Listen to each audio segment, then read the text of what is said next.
Two happy women bringing you inspiring stories, politics, pop culture, and lifestyle hacks, all with an eye to making our communities and our country a better place to live. It's the Happy Women Podcast with your hosts, Jen Horn and Katie Gorka.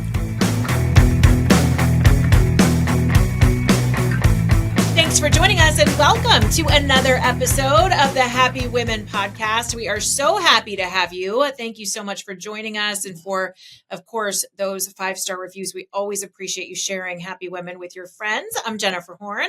And I'm Katie Gorka. And we are excited today because we're going to dive into some hot topics going on, of course, politically, but also talk a little bit about the state of journalism. We've got some great fighters out there who are fighting to tell the real stories, even when the mainstream news media will not do that. And we're thankful to have those people, including our guest today on Happy Women. Libby Emmons is here. She is editor-in-chief of the Post-Millennial and at Human Events, humanevents.com, thepostmillennial.com. You can follow her on X at Libby Emmons. And Libby, thanks so much for being with us on Happy Women today. Thanks. I appreciate it. So I always start the story. Since we have time to spread out here, we always have to know how you got to where you are. So give us a little look into your background and your story, how you landed in journalism and conservative journalism, or most specifically. Yeah, so I only recently got into journalism. I started going sort of full-time into journalism in 2019. And that was after years and years as a theater artist and a playwright in New York, which is mostly where I have spent my career, is writing stories, telling stories, researching, ideas and things like that. And then what happened essentially, and this is something I've talked to Katie about too, is that the entire infrastructure of the independent sort of experimental theater world started to really shift with the advent of gender ideology that really started to make a huge push into theater, into the kinds of plays that were being done, into the requirements for playwrights to be of a specific kind of identity. There was also, I wouldn't say it was DEI stuff, it was just, we didn't have a name for it, but there was a lot of push for diversity, which of course, to be honest, I don't have any problem with that, but I do have a problem with the decline of sort of objective merit-based considerations. Mm-hmm. So if your primary consideration is the identity of the artist as opposed to the art, that's not going to do it for me. So that was probably the beginning of my red pilling, and you can go back to probably in the neighborhood of 2007 for when that really started to get an inkling, like Truman at the beginning of the Truman Show when the light falls and he's like, wait a second, what's going on here? Which I only just recently watched with my son. Great movie, really a fun time. So that's sort of what happened there, and I kept doing theater for many years after that. And then I just felt that I had to tell the truth. I had to get out there. I had to say things that mattered in a way that was not obfuscated by the artifice of art and by the artifice of produced storytelling. So I started to do research into transhumanism, transgender ideology, these kinds of things. And I published in Quillette in the summer of 2018. Which essentially became the end of my theater career. Wow. So yeah. I have to tell you, we just spent a lot of time on Jen and I are just back from a week-long cruise in Alaska with 400 Salem listeners and a couple of other Salem hosts. And one of them was Mike Gallagher, who, I don't know if you're familiar with Mike, but he actually has a theater background. I knew that. And we were really fortunate that he sang for us a couple times. He's got a gorgeous voice, and he's going to be doing a couple things going forward, which I think is really fun. So we talked a lot about theater, and he was telling us about one friend of his who was in a very prominent Broadway production, and that during COVID, the friend, who was a Christian, simply felt that it was not right that people in church were being told they couldn't sing. So I don't know if you remember this. A lot of churches closed down. This happened in my church. It was so ridiculous that even when we got to come back into our churches, we could not sing. And this guy really felt it on his heart that he needed to say publicly, this is ridiculous that we can't sing, right? And he posted that, and he lost his job, and he has never been able to work in the theater again. So I think it's just really unbelievable what's happened to theater. But I love what you're saying about storytelling. And I actually think theater's loss is our gain. I am so glad that you are now more in the conservative storytelling space. This is something that I've been tracking for a long time. You may know Andrew Clavin, who was a screenwriter in Hollywood. He has talked about the importance of storytelling. And then I also love, there's a podcast called Red Pilled America, two Hollywood sort of figures, who talk about also the importance of storytelling. And it's like, our side just doesn't do it that much, right? And we've kind of ceded that space to the left. So I'm just really excited that this is what you think is important. Now, you have two huge jobs, right? Being publisher of both of these, being editor for both of these big papers. Before we get into talking about what that entails, these are two really interesting publications. I know a little bit the history of Human Events. I don't know that much about Post-Millennial. Can you just tell us a little bit about the background and particularly the storied history of Human Events? Sure. So, yeah, I'll start with the Post-Millennial. That's where I really got my start. I had been doing a lot of freelance writing in 2019 and a little bit before that for The Federalist and Quillette. I wrote for the New York Post. I wrote for Art Digital back in the day, Spectator, bunch of other small publications, which was really great. I wrote for Unheard as well, which was really fun. But yeah, Post-Millennial is where I really started writing just every day. And if you're a writer, you know that the practice of writing every day is hugely important for your craft, for your imagination, just for your fingers to be doing that every day, for your research muscles, all of that. So I started writing every day for the Post-Millennial in 2019. And I really saw a great opportunity because it was a new publication.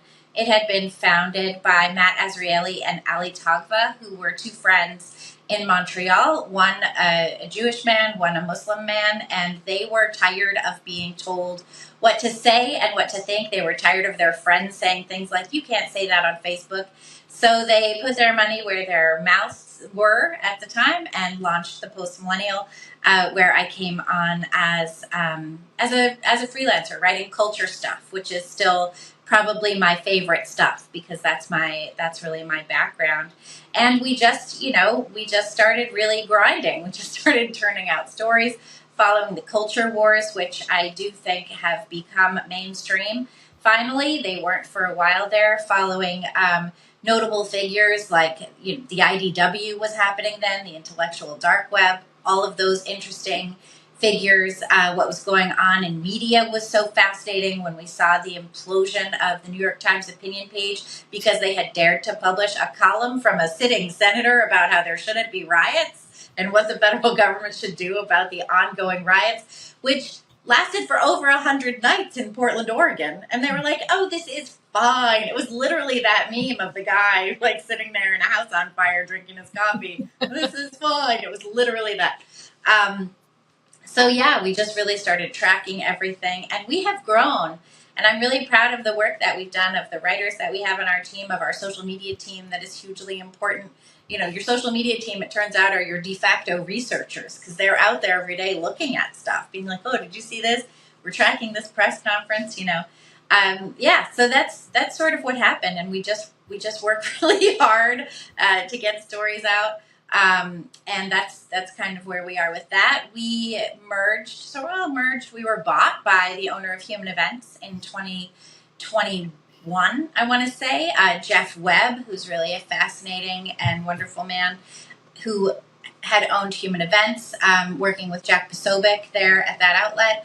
And he brought Post-Millennial in to kind of double team the whole culture space and what was going on in news. Jack Posobiec, as I said, was at Human Events, and he's still there. He's a really interesting thinker, and I'm, happy to work with him every day. And then we have at Post-Millennial, we have Andy No, who's an investigative reporter who covers a lot of Antifa stuff. So we really have like quite a breadth and scope. And we've been working with Human Events. It's a very old publication, I think launched in 1948. It was famously Ronald Reagan's favorite magazine in the 80s and stuff. So we've been pushing that. We've expanded the scope of Human Events a bit to cover more international news and the impact of those international events on American thought and American events. So yeah, and we publish op-eds. We publish a lot of columns, which is a lot of fun too, to see all of the different ideas coming across. I'm really interested in your process kind of from start to finish. Obviously, many of us know Andy No, and he puts himself into some scary situations actually to report on what's really happening, I think on the streets in what the government called the mostly peaceful protests, which were not very peaceful, not mostly peaceful at all. But what is your process like, Libby? How do you come up with the stories? You say you like to find culture. How do you kind of dig through and what is your process like as you're writing these stories? Because I think what you do that's interesting is you are a storyteller, and that really comes through in your writing. So how does that work out logistically for you? Well, there are the things that I am really interested in and that I'm always tracking. I like AI. There's the AI killing fields right now in Ukraine, where you have actual AI technology deciding who to kill out there on the field of battle. That's fascinating. I've been tracking AI for a long time. I'm very interested in the climate alarmism hoaxes that you have. And in fact, I had done graduate work in climate change in my graduate program, which was a playwriting program, but I was really digging into some of the warnings and threats that were coming from the climate science community, and they were saying that we were going to have an ice age. And this is something that if you go back to the 70s, I think Leonard Nimoy was saying we're going to have an ice age. And then they had to change it from global warming, and they had to... So I'm fascinated by that. And I'm also very interested in contemporary women's issues and how the women's movement, which I grew up feeling like I was a part of with a very feminist mom who was a high-powered corporate attorney, my stepmom who was very adamant about being a homemaker but still very much believed in women's rights and women's causes. And now to see how betrayed women, not just in America, but globally, have been by the Western women's movement. So I've been very interested in those ideas as well. Also, the corruption of our entire entertainment and academic, infrastructure and marketplace, and how difficult it is to just get a good show out there that is telling a story without a whole bunch of political nonsense associated with it. So those are the things that I'm sort of always on the lookout for. There was the recent kerfuffle with the gayest Star Wars ever and the Acolyte, which I thought was interesting. But in terms of my process, so that's my process sort of as a writer. These are the things I'm always fascinated by. At Human Events just recently, we ran a story about the winner of Miss AI, right? The global winner of Miss AI. There was like an AI bot competition, and a Muslim AI in a gold hijab won Miss AI out of Morocco. So it's like, really? This is great. Everybody. How do they even think this stuff up? It's just so bizarre. I don't know. But then as an editor, when I wake up in the morning, I just start reading all of the newspapers. Typically, I start with the New York Times because I just want to see what it is that they're saying, what they say, regardless of how, I would say, corrupted their objectivity has become. They still are tracking the stories. They're still hugely influential. So I'll check and see what the New York Times is saying. I check the Washington Post, the Daily Mail, the New York Post. I check The Hill and Politico. I check Axios. I check the Washington Examiner. Like, I basically just have all of these sites pulled up, and I'll just be like, oh, what are you guys saying? Well, what are you guys saying? Well, that's interesting. I check what Citizen Free Press is saying. He's got this great stack. It's just a list of story links. And he will assign each story a different headline than the one that's given, the thing that he thinks is most interesting. So that's always fun too. You're like, oh, what's going on over there? I check what Andy's talking about. I check what Jack is talking about. I check what our social media team is talking about. And we have a channel in our Slack where anybody on staff can propose ideas for stories. And everyone's super interesting and smart. So I check what they're thinking we should cover. I'm like, oh, that is interesting. Not that one, but that's good. So I just try and understand everything that's happening. And you start to get a sense of what it is that everybody thinks the story is. And I think that's more important really than what the story is, because there's no way to know what the story is. I was watching Tucker Carlson the other day, and he was talking to Matt Taibbi, and it was a really fascinating long-form interview. And Tucker Carlson was saying how he lives in America. He's lived in America his whole life, and he still doesn't understand the country. And I feel like that's true. I was like, yeah, for sure. I grew up in the Northeast, spent my entire life in the Northeast. Basically, I grew up on the Amtrak corridor, the Acela train, D.C., Jersey, Pennsylvania, Boston, New York. Like, this is where I grew up. So it's fascinating to see, like, what is everybody saying? What is everybody trying to take the facts and craft a story? What story is it that they're trying to craft from these facts? And everyone's got sort of a different one. If you read the same set of facts on NPR and they're framed entirely differently than the way you read them at the New York Post. So I try and get a sense, basically, of what everyone thinks the story is, try and zero in on what the information is, and then try and give a different perspective on what to take away from these facts. I want to go back a little bit to your background in theater, because I'm so fascinated by this. One of the things that we all complain about is the fact that there is nothing that we want to watch on TV. Theater has become so painful because it's become so politicized. Movies are so politicized. So the fact that, conservatives have been really shut out of the culture is a big problem, right? One of the points that Patrick Corelchi and Adriana Cortez made on their podcast, Red Pilled America, that I just hadn't realized this. I hadn't thought about this. They said, part of the problem, okay, and it is a big complex problem, but part of it is the fact that on the right, we don't do long form storytelling. So they talked about particularly places like the New Yorker and the Atlantic, right? And even Harper's. I don't know if they're still doing it, but they certainly used to, right? They would do these massive, massive stories, very deeply researched. These long form stories become a source for either miniseries or films or whatever. So the fact that we don't have this long form storytelling on our side is also one of the reasons we have a paucity of, conservative stories making it into the culture. Do you see this? And Sure. Is there anything that gives you hope that things might be turning around? Yeah, I mean, the one thing I would say about those long form stories, no matter where you find them, whether it's the, really intriguing podcasts that so many NPR affiliates are able to put out, some of which I listen to religiously, because I'm like, oh, I love ghost stories, and this one tells them really well, that kind of thing. All it really takes is money, right? I mean, that's it. Running long form stories with all that investigation and detail, where the writer goes out and interviews the subject and then the subject's friends and then finds the documents in the government offices and brings it all together and tells you something interesting and then follows up. All of that stuff, it's just money. We have people who can do it.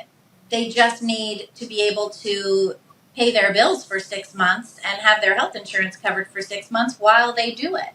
And they need to know that at the end of that 6 months, they can do another one and still not lose their house because they can't pay their rent or whatever. It's really just money. And I think that conservatives haven't been shut out as much as they have been not paying. Do you know what I mean? Oh, yeah. Like, you got to throw that money in. If you want to put up a Broadway show, you need a bunch of investors who are willing to lose millions of dollars on the show, but think it's worth it anyway. And that's one thing where the left definitely has us lapped. They are more than happy to lose tons of money, whether it's in DA races or investigative journalism or Hollywood series that tank or movies or Broadway shows or any of that stuff, they're willing to lose the money. George Soros doesn't care if he gets the money back. He just wants to win those elections. He just wants to, screw with us and the country by winning those elections. And he doesn't care if he gets the money back. So that's what it takes. I have often thought that, in the theater community, and the way that you get your play up and the way that playwrights make their money, right, is you apply for grants. You apply for workshop fees. You apply for all of these things. And then, you say like, oh, I have this great play. Here it is. Everybody read it. There's a grant out there for a play about climate change from a Black lesbian writer. Okay, I'm a Black lesbian writer, obviously. I'm going to put in for my climate change play. I know that the climate change organization that is funding this prize, $20,000, they want to hear about how they're right. They want to hear about how, Manhattan is going to be wiped out in 25 minutes if we don't do everything to fix it right now. That's what they want. I'm going to write that play. I'm going to submit it. I'm going to check off the identity boxes, and I'm going to get $20,000. And here I am, this artist living in downtown New York, perhaps, $20,000, great deal of money. That'll last me for months and months and months if I'm careful. You know what I mean? That'll at least pay my rent for almost a year if I'm careful. And then I just have to, work at my bartending job a couple nights a week, and I'm good. Great. Excellent. Artists don't care where the money comes from. Artists don't care what you want them to write. They will write the thing you want them to write for the $20,000. Then they will go write their own thing, totally fine, whatever. But that's what artists will do. They don't care. Artists want to do their thing. They want to live their life. They want to create their work. And if they sell you something on climate change for $20,000, whether they believe in it or not, they don't really care that much. They just want the money. So what conservatives can do is have granting opportunities and production opportunities and fund it. If you fund some artist, right? If you say this is a 2-year residency, you're going to come out here, you're going to live in the, this little small town, and you're going to write stories about the residents in this small town. And you're going to talk to Susie, who owns the barbershop, and you're going to talk to, Beverly at the taco place, or whatever it is. We want a story about our small town. We're going to give you $50,000 to come do it, and housing. You come out here, you do this, you interview everybody. You're going to get a couple of things. You're going to get a great piece of work, because that artist is going to come out. They're going to do the work. They're going to do a good job. They're going to write the true stories, right? And you're going to get an artist who is now like leaning a little more conservative, because they've had this opportunity, because they've seen the true stories of people's lives, because they've interviewed, this guy who runs the factory farm, or this kid who really wants to be an astronaut and he's building drone rockets in his backyard, or whatever, take your pick of whatever amazing American stories are out there. If conservatives fund these artists, put out grant proposals, put out opportunities, they're going to get people to take the opportunities. And there's a lot of artists out there who are not political, but they veer political after grad school. They veer political because that's where the money is. Yeah. There is a thing that happened when I was in grad school. I went to Columbia, got my MFA. I finished in 2007. And there was a thing that happened, which is, and this phrase emerged while I was there.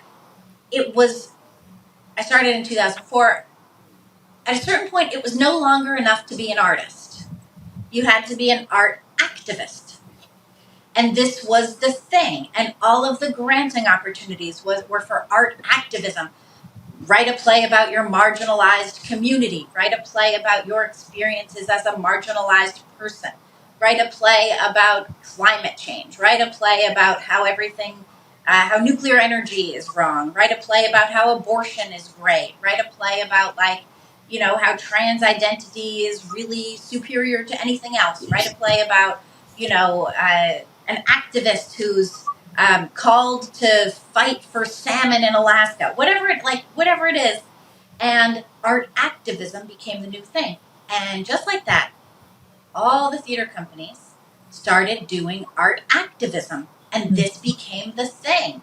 And this suddenly was what was more important than anything else. You started seeing all of these plays that were against Islamophobia, or about, coming of age as a lesbian, or about, the difficulty of being Black in America, like just so much of it. And it's not that the writers or the artists were bad. They're all very talented people. It takes a lot to get a show up. It takes a lot to make it to the level where you're getting the grant opportunities. It's huge. It's a huge achievement. These are all really good artists. They're all talented. They're good at what they do, but they will do the thing they're told to do so that they can make a living and not have to go work a desk job. Mm-hmm. Which, ask any artist, then like you're miserable all the time. So. Well, and it's got to feed itself too. I mean, yes. that, once you get in there and you realize you're making money down this path, then you become that expert and you keep going, and then culture is influenced. So there's a million issues that we want to talk about with you today, but I have to ask you before we move on from this little line of questioning, because I think it's great to get your perspective. Libby, who are some of the storytellers that you like to watch? What are some of your favorite shows, your favorite movies, your favorite books? I know that's hard to ask. I can never limit it to just one, but just who are some of your favorite storytellers right now? So I would say this goes in cycles. I don't have just one for my whole life. Yeah. Lately, I've been reading mysteries. Really into mysteries. I really like Robert Parker, who wrote the Spencer series that takes place in Boston, and it's very detailed about what's happening in Boston, and it's really fun. I recently did, and it's fun because I know Boston, and I'm like, oh, that's really cool. That's really good. I recently did a reread of Henrik Ibsen's A Doll's House, because I did the book club with Michael Knowles at PragerU, and I love Ibsen and I love his work. I'm a huge Chekhov fan. I absolutely, adore Chekhov. Lately, in terms of shows, I still love Star Trek, the original series. I love Deep Space Nine. I think that's some of the best storytelling out there. But yeah, I love it. I had a great time watching The Truman Show with my son the other day. In terms of favorite movies, I like stupid movies. I like Happy Gilmore, which I just showed my son the other day. He'd never seen it. He's 14. It's probably my biggest and best job is getting to raise my son. What else did we watch? I like all of those kind of goofy comedy movies, Hot Tub Time Machine, I mean, like ridiculous stuff. So. All right, we only have a few minutes left, but I want to hit some of the news stories because I want to take advantage that, this is what you do. You're keeping your eye on the stories. So we've got a couple really interesting stories happening right now. Of course, there's a lot of talk about Biden's big boy press conference, right? Which is what is that, by the way? A big boy press conference? Yeah, it's so embarrassing. Then, of course, you've got something that I'm tracking that I think is really, really important is the SAVE Act, which is about to be voted on, which stands for Safeguard American Voter Eligibility Act. And all it's asking for is that we require proof of citizenship to vote in federal elections. And I was absolutely appalled to see that the League of Women Voters opposes this. I just find this incredible. They make so much noise. And I've worked with them on a local election here. They love to say that they are nonpartisan, but I just can't see anything more nonpartisan than being opposed to requiring proof of citizenship. I'll give you one more. So one other story that's out there, which I think is kind of interesting, is the speculation that Obama could be the vice presidential candidate. So out of any of these stories, are you seeing a lot of talk about any of these? Are any of these bubbling up on your radar screen? Yeah, we covered the SAVE Act at the Post-Millennial this week.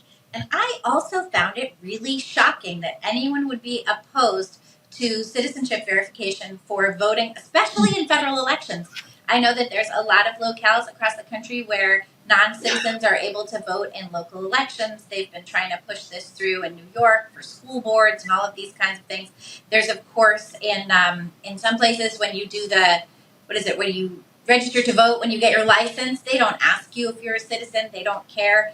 And for a long time, I was opposed to the concept of voter ID. And in part, that was because my great-grandparents came from Italy. They could not read or write English. They could not read or write Italian. And so when they went to, vote because they became citizens in New York City, they marked their names with an X. And they were successful, and they had, a pizza shop in Brooklyn, and the oven that my great-grandfather and my grandfather built is still standing there. It was called the Rosalia Bakery, and now it's some other bakery, but whatever. Anyway, so for a long time I was opposed to that. And then the more I started thinking about it, I thought, we don't really have a situation like that at this point. That's not really what's going on here. And I don't see any issue with voter ID. I had to get a non-driver's ID in order to be a fire guard in a theater downtown. And this was just so I could stand there and talk to the fire marshal, and they came in to talk to us about, fire codes and too many people in there. So you have to get an ID for everything. There's nothing you don't have to get an ID for. We're not in an age where, it's rarefied that you should have a workplace identification card or a driver's license or any of these things. So, yeah, I think that's absolutely absurd. And, of course, that's the deal, right? The deal is you have to be a citizen to vote. And everything that conservatives have been saying about Biden's crazy border crisis for the past couple of years is you're just trying to import voters.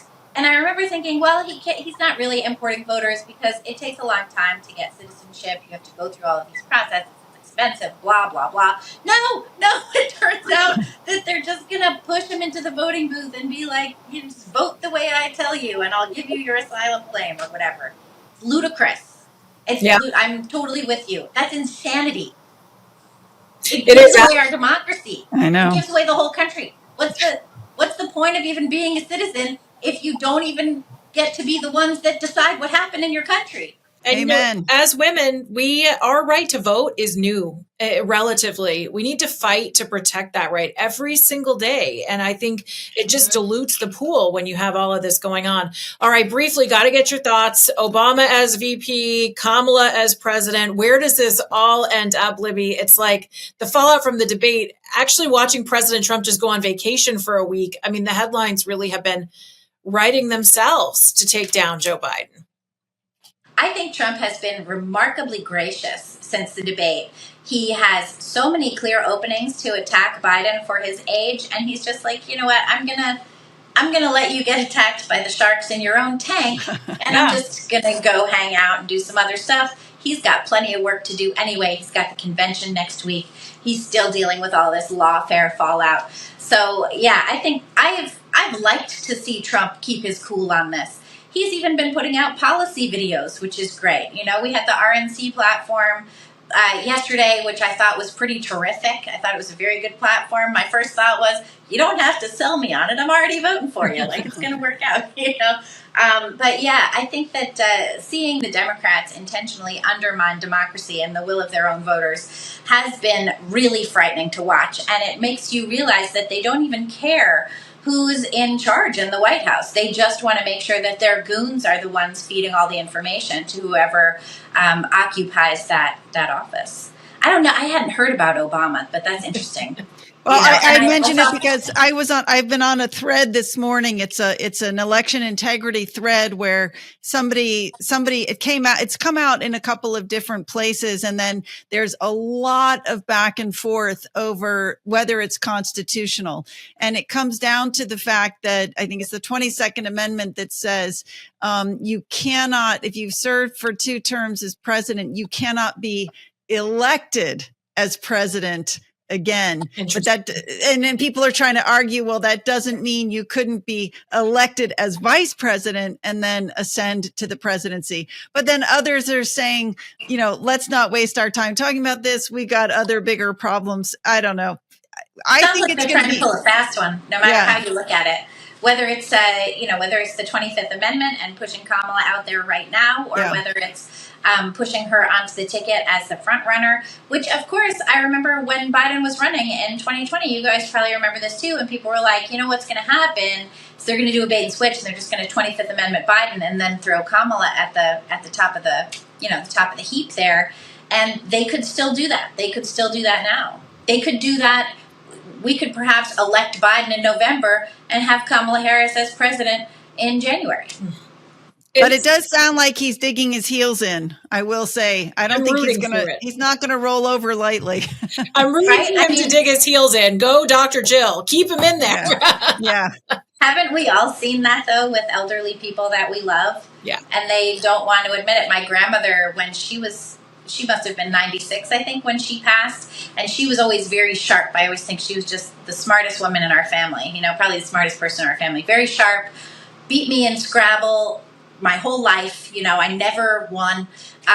It was when I started getting close that I realized she might be declining. And she said to me one day, Lib, I see the thoughts that I used to have, and I can't quite make the connection between them. I can't quite put it together. And she had enough intelligence and wherewithal and lack of ego to be able to understand the experience she was having. And I think Biden must be terrified of his own mortality at this point. Mm-hmm. And I think Jill must be as well. And we're watching this happen in the public eye in a place where it should not be happening. And it's something that so many Americans have seen in their own families. Yeah, it's very sad to watch it. And it's also terrifying for the nation. Especially because our enemies are watching. And, they're not going to wait until business hours between 10 and 4 to try something. And that's what's so scary. But Libby, you've been a delight. And we really appreciate you telling your story and chatting about what your life is like. I think that's an experience that most of us don't get to see, influencing culture, influencing journalism.